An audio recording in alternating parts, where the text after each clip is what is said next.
How to update Roblox on phone. So first what you want to do is just go to your App Store or Google Play Store if you're on Android.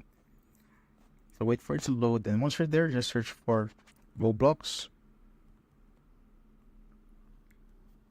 Now click on the Roblox icon. As you can see, there will be an update option right there. So just simply click on the update button and wait for Roblox to update.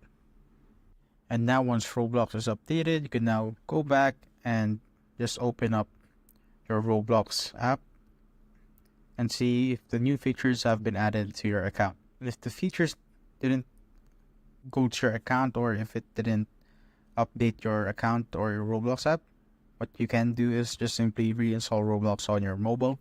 So to do that, just simply click or hold on your Roblox icon on the home page, then click on Remove App, then click on Delete.